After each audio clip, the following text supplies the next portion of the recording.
This 3-watch collection cost me just $100. And that isn't $100 each either. That's all together. Watch collecting is an expensive place. Dropping $500 on a new watch is a normal thing. In fact, $500 is considered cheap to a lot of enthusiasts. So I wanted to do something a little bit different. What about if we burst the bubble on this whole watch collecting space and looked at some super cheap watches? Watches that don't cost as much as a new phone. Watches that don't cost as much as a brand new car. These watches cost less than a meal at a half-decent restaurant. They combined cost less than an entry-level Seiko. And we've got every angle covered here too. A dress piece, a dive watch, and a military-inspired piece too. And I guarantee that you've never even seen 2 of these watches reviewed on YouTube before. And I know that because nobody has reviewed them. I could have made things a lot easier if I would have just included a Casio in this collection, but I felt like that might have been cheating a little bit. This 3-watch collection is analog only, so no digital here. And yes, they are all quartz, but they are all more accurate than your average Rolex, so take that. Let's start off with the one that you probably have heard of, the Timex. I've been quite vocal about my opinion towards Timex recently. I feel like the price rises haven't represented an increase in quality. This model though, at just $41, absolutely offers some fantastic value. And this watch embodies what I think Timex actually does well. Timex has a claim to their watches actually being used in combat, with the brand producing bomb timers, stopwatches, and wristwatches for the US military. So although this $41 watch just looks like another field watch, it does celebrate the brand's achievements in the field, even if it wasn't producing this style of watch during World War II. This Expedition Camper delivers everything you'd want in a modern field watch, with of course legibility being the most important factor. The oversized white Arabic numerals ensure quick timekeeping, with the inner 24-hour scale offering that tactile functionality. The hands are a little bit smaller than I'd personally like, but I'm guessing that's because the cheap quartz movement doesn't have enough power for anything bigger. The case is only plastic,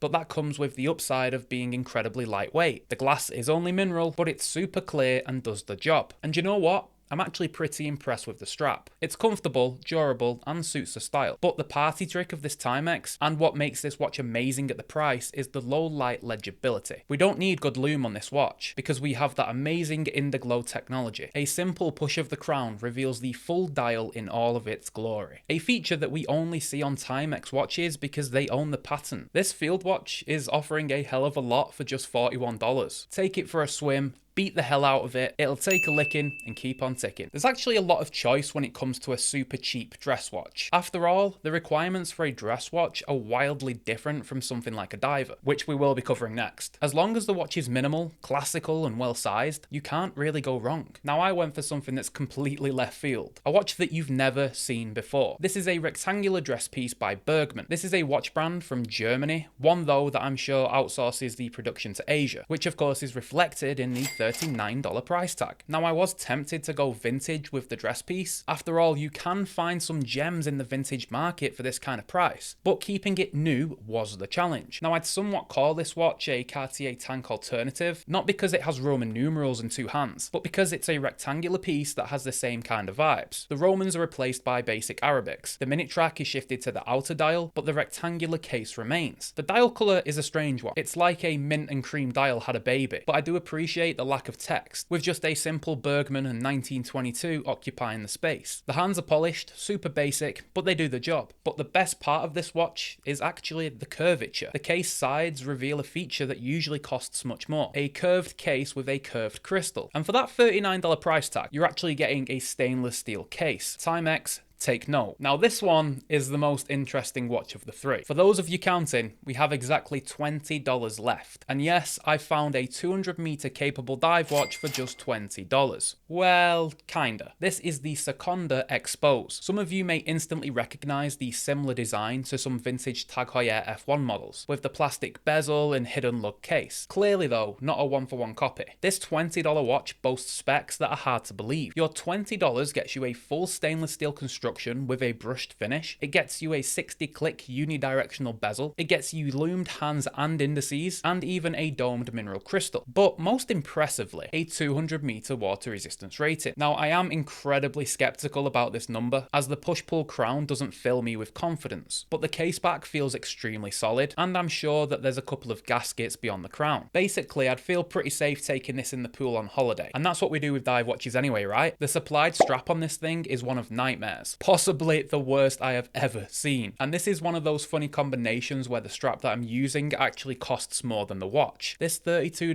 Cordura strap by Vario seems like a luxury product when you put it on a $20 watch, but this combination looks great together and levels up the watch a hell of a lot. Now, this watch somewhat reminds me of like a Vostok, cheap and cheerful, but delivers way beyond its price tag. Of all three watches in this collection, this is actually the one that I like the most. It just has a weird charm to it that's hard to describe. So what do you think of my 3-watch collection for $100? Not too bad, eh? If you want me to do this challenge again with a different budget, drop a like rating and let me know the dollar amount in the comments. And make sure you are subscribed, and I will catch you in the next one. Bye for now.